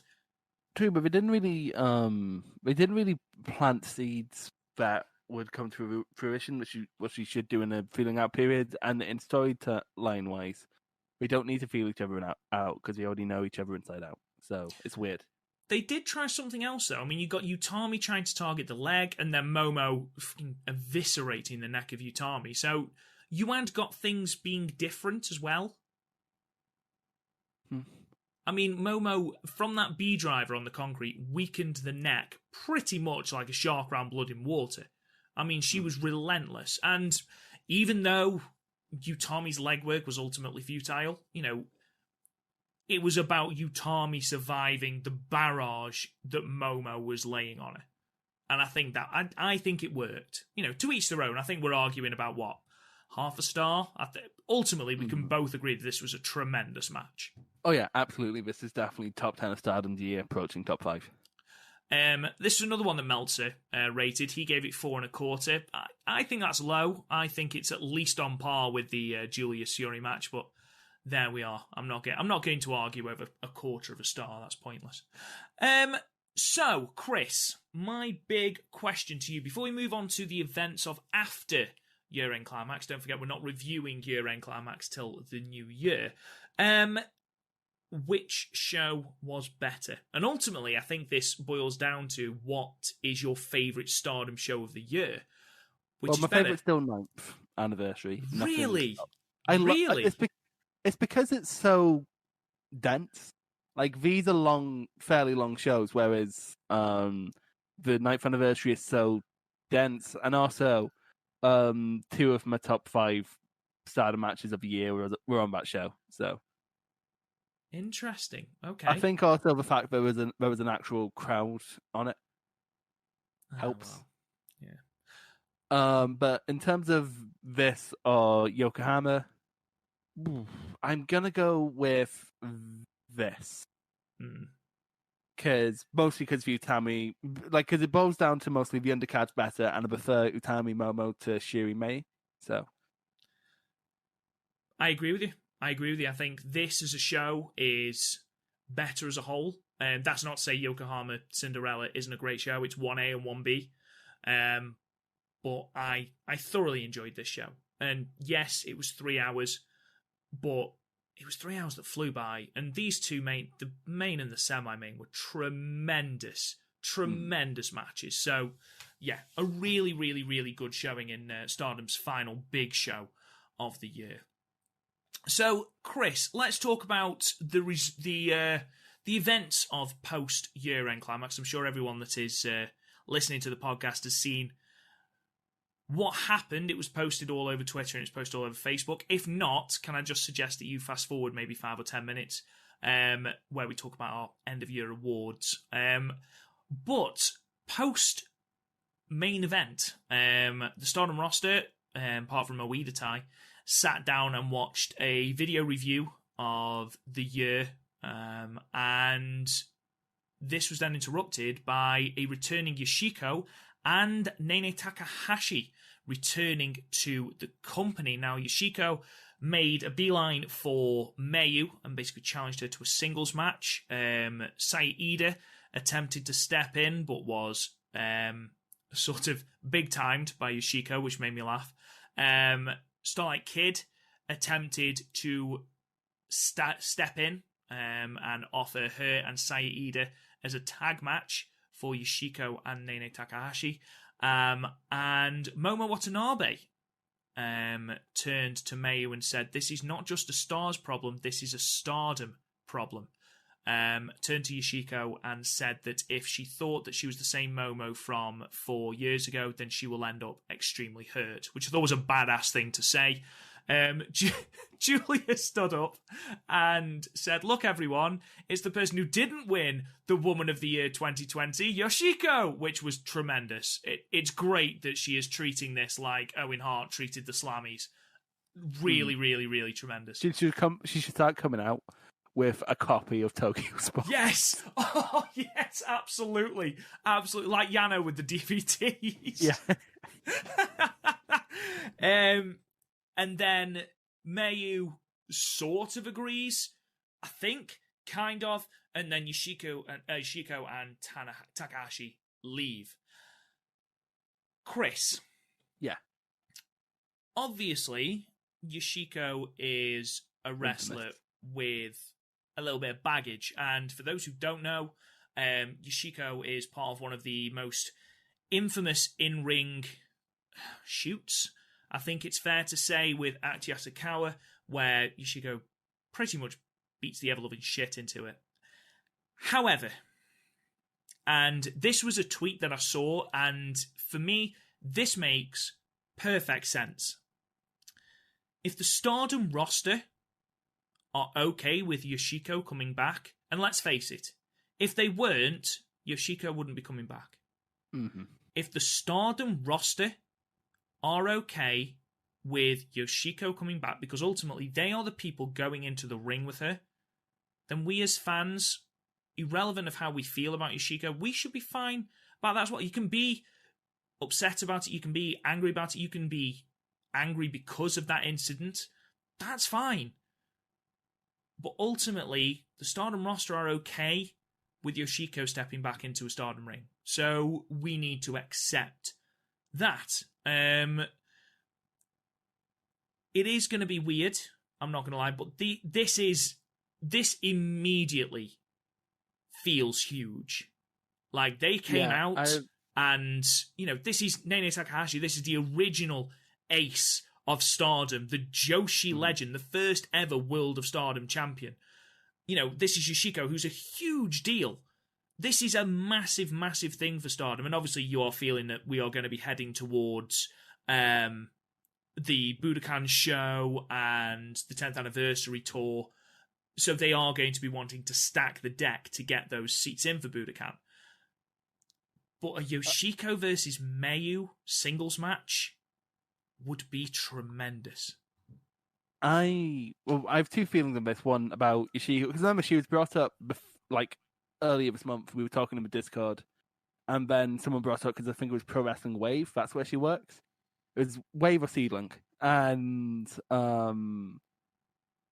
someone mentioned her name, and it rang a bell. It's like, shit, is that the person from the incident? And we were like, yeah, but apparently she's been working for years now, and everyone seems to have moved on.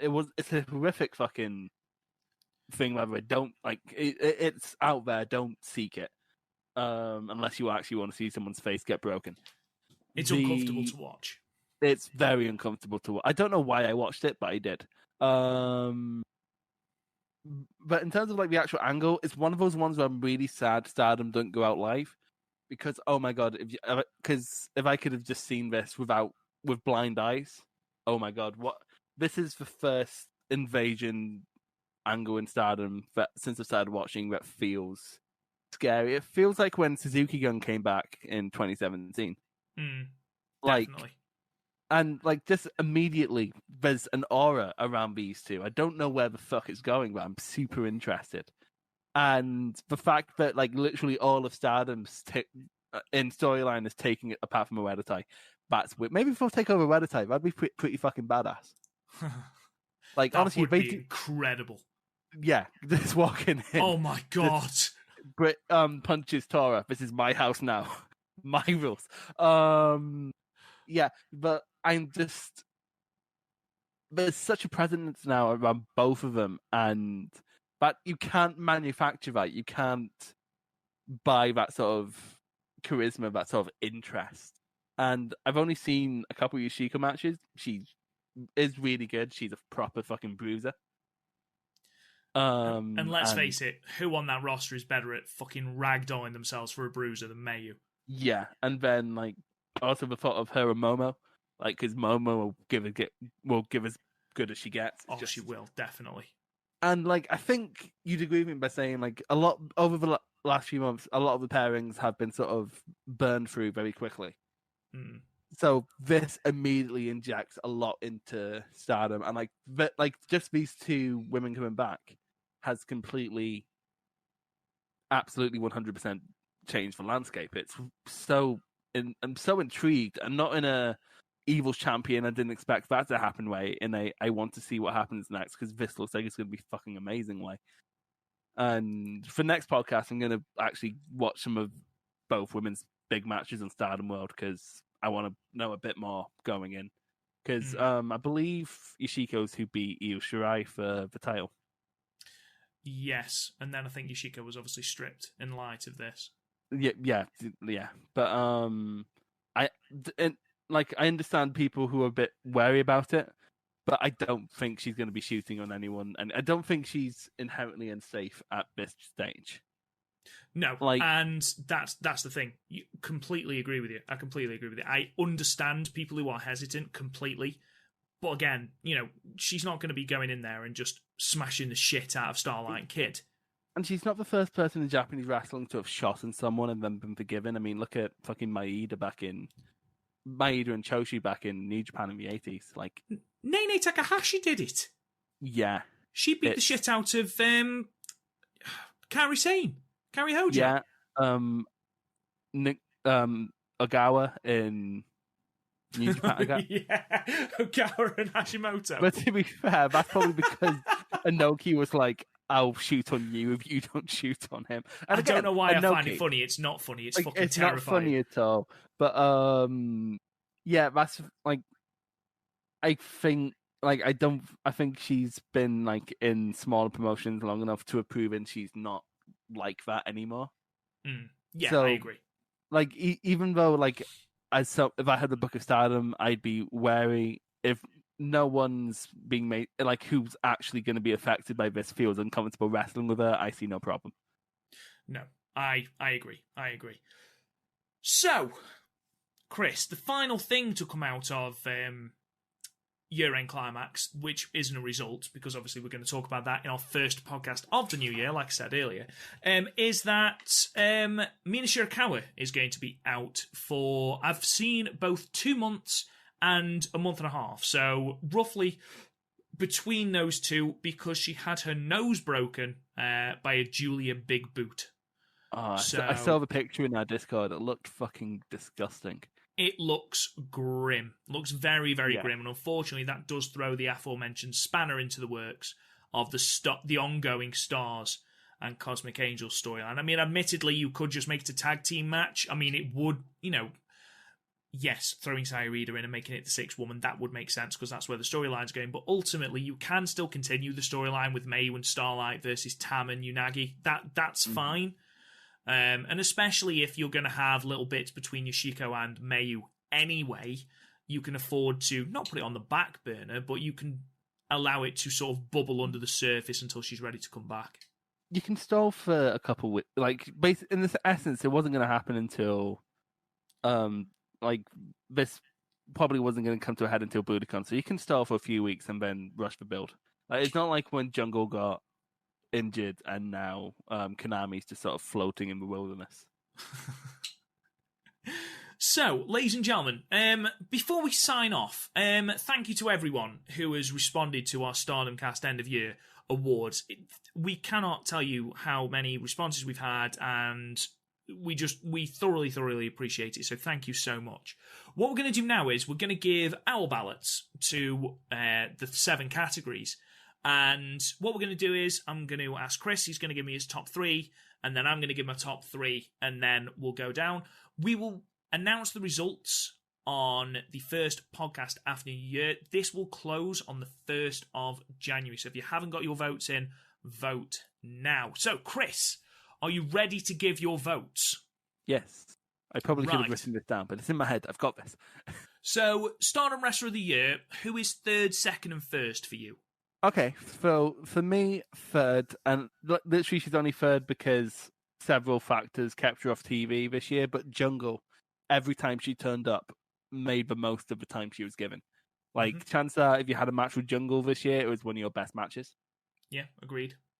She had for my money, she had the best title defense with Mayu this year, and that's and spoiler, she might be further up my list. 2nd is Tam. She is the expert of taking a 10-minute time slot and turning it into like something that feels like a 30-minute epic. Like, she's so good at putting so much into a short amount of time and not having it feel forced. Like, one of my favorite Stardom matches all year is her versus Mayu at the 5-star, and that's under 10 minutes, and it's fucking incredible. Like, it's better than, and I'll put my foot down and say this is better than any Okada defense in 2019. So, but it's not hard. But people still like Okada. But people still like Okada for some reason. And then number one is May. Like, of course it is. Like, is there any doubt over who's winning Stardom Wrestler of the Year this year? May's just been on an absolute another level. Yeah, she's God tier this year, certainly. Yeah. So for me personally, 3rd is Tam. There is a reason that Tam has been in the 2 emotional storylines of this year, and that's because she can weave storylines and weave emotions so well into her matches. And, the stuff with Arisa last year to the stuff with Julia this year, and then with Mayu and Stars towards the end of this year, she's been in 2 of the feuds of the year. So, there's a reason for that. And, she had a good 5-star. She had a good Goddesses of Stardom tag league. She's been constantly good. I think the least I can do is throw her a 3rd place. The very, very least. Number 2 is Utami. A tremendous year for Utami. She's won the Goddess of Stardom tag titles. She won the 5-star. She won the red belt. There's literally nothing else that this woman can do, and she's constantly improving. She feels like she's ascended to that main event level, and yeah, she's, again, this match with Momo really does cement her as a real star. So tremendous. And then 1st has to be Mayu for every reason you outlined. Every single match that she's had for that red belt before she lost it to Utami, and including that match, felt like legitimate Match of the Year contenders. And as we go down to Match of the Year, you'll see just how many of Mayu's matches are actually Match of the Year.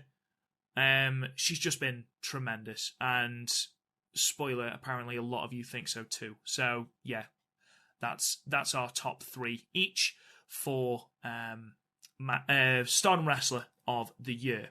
So let's go to Stardom Match of the Year. Now, crucially different, we have a Match of the Year and a Tag Match of the Year. So, Chris, what are your top 3 matches of the year for Stardom? Okay, so number 3 is, I'm just looking at what is Utami versus Arisa from 9th anniversary.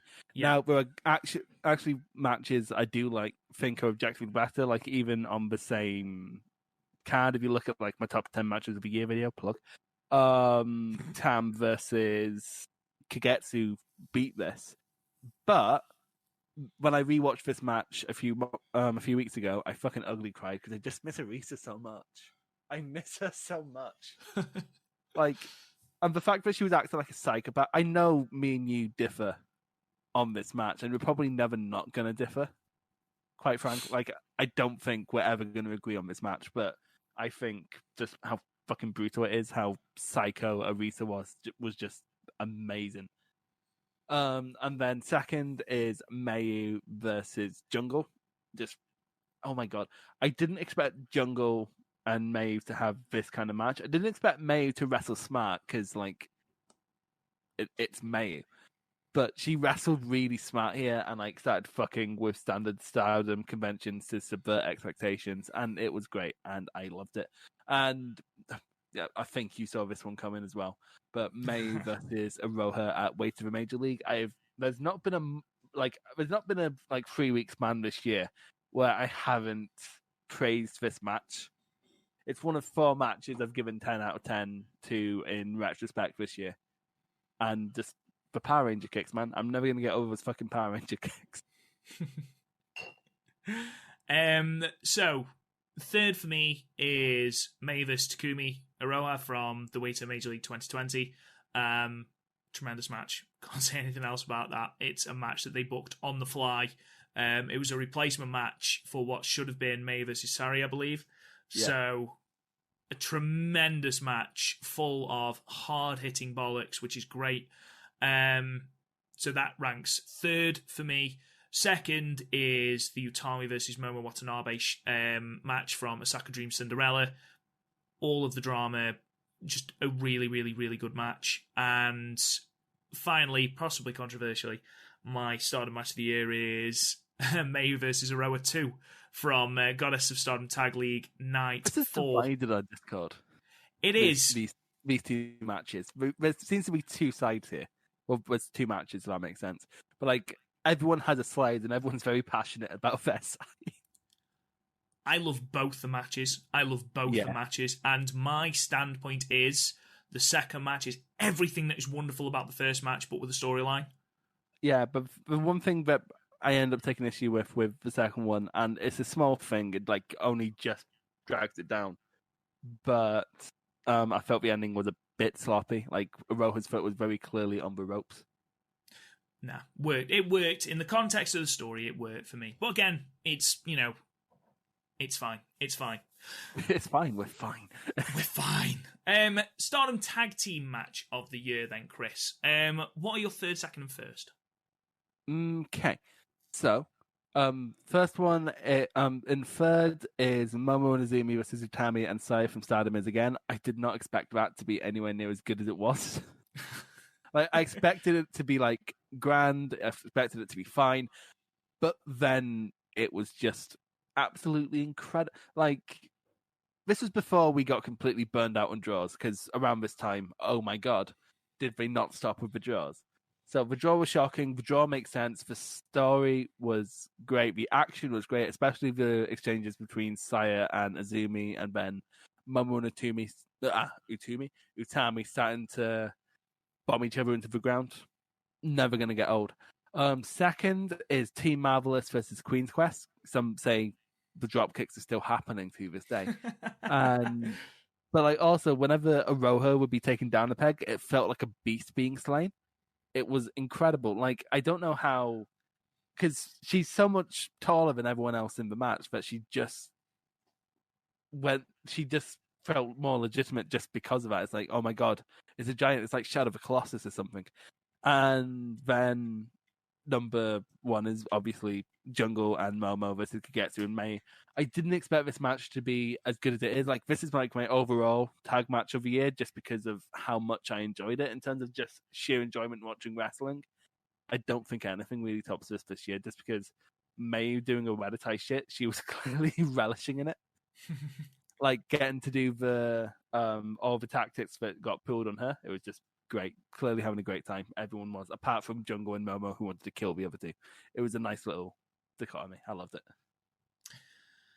So third for me is exactly the same as you. That time limit draw between Queen's Quest from Stardom is again tremendous match, and the underlying does Saya Kamatani belong in Queen's Quest storyline added tremendously to it. Her exchanges with Momo throughout the year have been tremendous, and I love seeing them. Second is the JK Green versus Kagetsu and Mayu match from the 9th anniversary show in Osaka. Again, tremendous. It's one of the very few tag matches I've actually gone back and watched again. Thoroughly enjoyed it. The birth of Dickhead Mayu, maybe. And first for me was the Team Marvelous versus Queen's Quest match from the 5-star special in Tokyo. Just Aroha had, or has, should I say, that star power, and it just oozed throughout the match. Like, everyone looked brilliant in this match, and it felt like a real, well, for lack of a better phrase, it felt like a real big event, and I loved it. I didn't want it to end. It was a tremendous match, Chris. Yeah, it was absolutely amazing. Stardom show of the year, then. Where are you going with this, Chris? Okay, so third is Yokohama. Great stuff, top to bottom. A lot of filler in the middle, but like storylines were paid off. Some great matches on there, especially the top two. Just some of the best I've seen from Stardom all year. And then Osaka Dream, which is basically the same, but in Osaka, still better. And also that Momo versus Utami match only just missed out on a top 3 spot. And then you have 9th anniversary, which again, I think is just so dense, and it has 3 of my favourite matches all year on it, as well as a really solid tag team title match. And some really fun undercard stuff. And that high-speed triple threat, amazing as well. Just really good. And it sort of marks the sort of height of Stardom's climb from the year before, really, doesn't it? Because we're in a sold-out Korakuen Hall with some amazing matches on the card, with the 2, arguably at the time, ace figures in Stardom with Momo and Mayu going at it. And that isn't even the 3 matches I was talking about that I love so much. It's just amazing. Just go out your way to see it. It's not even that long a show. It's like, I think in-ring time all tops up to around 90 minutes and an overall 2-hour show. Just go out your way and watch it. It's amazing. Well, I am just going to mention a close fourth is the Year End Climax 2019. That was a tremendous show, and it's the first full show I watched as it was uploaded for Stardom. So yeah, it will always hold a special place in my heart. That show was a great show. Third 9th anniversary show in Tokyo. Tremendous show. Main evented by a tremendous red belt defense between Mayu and Momo. Really good show. The second choice for me is the Yokohama Cinderella show. The biggest show of the year up to that point. And it felt that way. The crowd was electric. I thought Mayu and Syuri is underrated. I think that's a really good match. You had the Tokyo Cyber Squad, capitulation, and the Konami turn. You had that fantastic opener between Azumi and Starlight Kid. You had Tam versus Julia, just top to bottom. Apart from those weird little sort of filler matches, a really good card. And for me, that's why Osaka Dream Cinderella ranks number 1. It didn't really have, the Oida Tai tag off filler, but they were better quality than the Yokohama Cinderella filler, if that makes sense. And the highs of Osaka Dream were slightly higher than the Yokohama Cinderella highs. I mean, you got Moma versus Utami, tremendous. Julie versus Syuri, tremendous. Azumi versus Mei Hoshizuki, really good. Yeah, can't fault it at all. So yeah, that's what gets my number 1 vote. Right, Chris, Stardom Most Improved Wrestler. Well, number 1 is obviously no, it's not Death. Number 3 is Julia. She's went from someone I actually despise to someone I'm actually looking forward to seeing on future cards. Mm-hmm. So, and just in every aspect of her game, she's improved. Her moveset's hitting harder. Her promos are getting better. Just she's on the up. She's not quite there yet, but she's improving at a fairly tremendous rate at this point. Second is, I'm trying to decide between second and first. Right, okay. Second is Starlight Kid, because I had one issue with Starlight Kid at the beginning of the year, and her offense was weak, and then you get to the 5-star, and she's killing people. So she addressed the one issue I had with her, and it's great. I like when that happens. And then first, this is somebody who has a way to go. But Sai Kamatani, considering at the start of the year, I didn't even care about it. I was like, oh, running shooting star press, that's all you are. And then just I think the moment it really changed was that tag match where suddenly she felt like she belonged, because especially within Queen's Quest, when she was wearing that frilly frock, she was being superimposed onto Queen's Quest photo shoots and all that, and now she feels as integral part of Queen's Quest as anyone else in it. 100%. Agreed. Completely agreed. So, I'm going to cop out and call a joint third. See how much time I'm doing it, don't worry. And my joint third is Starlight Kid and Sayarida. I think Starlight Kid for exactly the same reasons you said. Sayarida has improved tremendously, even just from the 5-star, which she shouldn't even been in, putting on fantastic matches there, and then feeling like just every time I see her, she's improved in ring. She just feels like more of a threat, she feels less pin fodder and more like a legitimate pocket rocket threat. And I can't ask any more from Sayarida for where she is. She's improving her moveset tremendously. She's constantly integrating different things, trying different things. Can't fault her. So she and Starlight Kid are both at 3.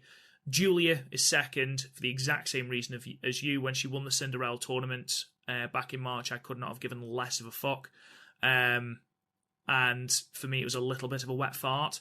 But how far she's come in my estimation, talking now on the 27th of December, she's come on leaps and bounds. Leaps and leaps and bounds. She's connecting with audiences. She's putting on tremendous matches. She feels like a legitimate star with that white belt. Yeah, I can't ask any more of her. Tremendous. And then number 1 is Sai Kamatani. For someone to come as far as she has, to the point where she feels, you look at the confidence she has when she walks to the ring now, with that belt strapped around her, she feels like a future star. She really does. And she's got the aggression, she's got the emotion, she's got the fucking Phoenix splash, for God's sake. So, what else can you ask for? She's come on flight tubes. Amazing what light tubes from Sai Kamatani. Yeah, really, really good. So she is my Stardom most improved wrestler. Feud of the year, then. Who are you giving this to, Chris? Okay, so third, and this is basically just tailing off at the end of last year more than into this year, but I really enjoyed the stuff with Julia and Hannah. Yeah. Every time we got into the ring with each other, it was always at least fun. I still remember when DDM first debuted and Layla Hirsch got pinned in the 6-man, and then Hannah was like, "You pinned my bodyguard. Do you really think that means you can beat me?" It's like, well, fuck Layla Hirsch, I guess. Jesus. It's just a great stuff. And Hannah's obviously someone who's really missed on the Stardom roster. She's a presence that's missed. Secondly, it's weird because I've been down on Julia most of the year, but Tam versus Julia was fucking incredible. That whole summer series, that trilogy was really good. They had great chemistry in tag matches. I remember the Stardom is Again match where Tam was standing on, I think it was Sayarida, to try and get in Julia's face. It was hilarious. And then versus Mayu and Iroha, which is weird because it's not in terms of pure.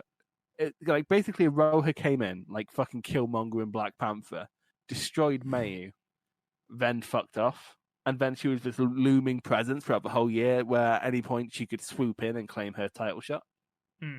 So in many ways, it's sort of like Ciampa and Gargano, where at the start, before it became incredibly played out, where Gargano was doing all these things in NXT, but at any second, Ciampa could come back and completely wreck this man's whole career. So I just love shit like that. I love a looming threat in wrestling, and that's what Aroha brought to Stardom this year. Third, Mayu and Aroha, exactly the same reason as you. Julia and Hannah, second. It was the thing that Julia needed to bring her into the mainstream of Stardom, because people went exactly hot on her, and then she got into a feud with unbelievably charismatic Hannah, and you can argue that that's the moment that Julia sort of started taking off. And then Tam and Julia, I raved about this feud, and it's the reason that, especially their second match at Yokohama Cinderella, was so fucking good. Well, third, if you count the 5-star. Their third match at Yokohama Cinderella was so fucking good was because Tam is just so brilliant at weaving these emotional stories, and Julia is just as good. I mean, for God's sake, she's in the top 2 of my top 3 feuds of the year in Stardom, so what does that tell you about her? Tremendous. Absolutely tremendous. Last 2 then, Chris, and the last one shouldn't take too long. So, Stardom moment of the year. It's weird because it's been a hard year to have moments, just because of having no crowd kind of destroys some moments. But I've been going for third. TCS breaking up and Konami turning on Jungle, because the moment itself was incredible. I'm trying not to judge it too harshly next to what happened after, which was nothing. But the moment itself, I was like, oh shit, I'm completely up for a Konami and Kiona feud. And then, of course, Kiona got injured, and Konami, she might have went to the hills to live with Oka. We'll never know. Second is, it's going to sound weird, but like Stardom being at Wrestle Kingdom, it seems to be a turning point where people were like, oh, we should actually turn around and watch it. Because New Japan, at the end of the day, is prestige wrestling. Like, it's seen as the place where people go to be the best they can. And going into Wrestle Kingdom, they were also riding a massive momentum with a 2-day Tokyo Dome show. So people finally turn around going, oh, Stardom isn't just this thing watched by weirdos. It's an actual legit thing. Maybe I'll check it out. And people checked it out, and more people love Stardom now, and it's great. And then and the announcement of running Budokan Hall, I just got so excited. Like, I know there's been a lot of talk of can they draw there, but like, I don't care. Just the thought of Stardom being in that venue is a great thought for me, and I can't wait to see it. Hard to disagree with you, mate. So I'm going to go with Stardom selling out Korakuen for the first time as number 3. It was a massive indicator of where Stardom was headed before COVID fucked everything up this year. It was a huge signal of intent as well for the company, which was then echoed in number 2, them featuring at Wrestle Kingdom. Wrestling at Wrestle Kingdom is, the pinnacle of Japanese wrestling, it feels like. And to have Stardom represented there, yes, it was a dark match that people don't get to see, but ultimately you had 4 wrestlers who were wrestling in front of 40,000 people. That's nothing to be sniffed at. Your brand is being represented at a place where 40,000 people are witnessing it. So for the company, that's a tremendous moment. And that ultimately has led to, number 1, Stardom announcing the running Budokan Hall. I mean, what a way to cap off this year. That's tremendous. I mean, it's ambitious. It's scarily ambitious. But it's going to be incredible, and I can't wait for it, because the card they're going to put on for Budokan is going to be tremendous, and I cannot wait for that. And finally, Chris, we'll just do the one here, because there's no point doing top 3, because there's only 6 options. Faction of the year. Who's been your faction of the year this year? DDM. It felt like such a tight unit. Like, even when we've added people, like, for example, we were both a bit hesitant with Himika just because a tall rookie had all the makings of like someone like Kevin Nash, where we're just going to hate watching him. But then Himika was great, and then Natsupoi came in, and they haven't really done anything with her yet, but like it's clear they're going to at some point, and that's going to be great when they finally do. And then just the main trio of Micah, Julia, and Shuri, just three incredible talents, and they don't feel bloated. Like the thing is, with Stars at the start of the year, Stars was fairly bloated at that point. So having a tight faction, it was the first time we really got that since like TCS last year. So it was just great stuff. I've been loving DDM all year. I completely agree with you.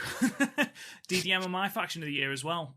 You've got 4 legitimate single stars in DDM. And then recently added Natsupoi, and though they, like I said, they haven't done anything with it yet, you get the sense that they are going to. And that Azumi versus Natsupoi match that we are going to get, whew! When we come together for the 2021 awards, expect that to be on the ballot, because that will be absolutely tremendous.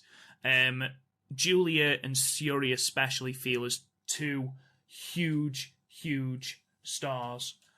And you get the impression that they are going to be 2 that carry the company going forward. Micah as well. And then Himika, like you said, she came in, she looked a little bit green, but she came on tremendously. I mean, to be honest, she could quite easily be in the top 3 for the most improved, because she's improved tremendously. Her 5-star was incredible. She was one of the MVPs of that whole tournament. Oh, 100%, 100%. And there you are, ladies and gentlemen. Those are our votes for the Stardom End of Year Awards. We've given our votes, so please go and give your votes before the voting closes on the 1st of January. Myself and Chris will be back on Sunday I'm just checking the calendar to see when it is.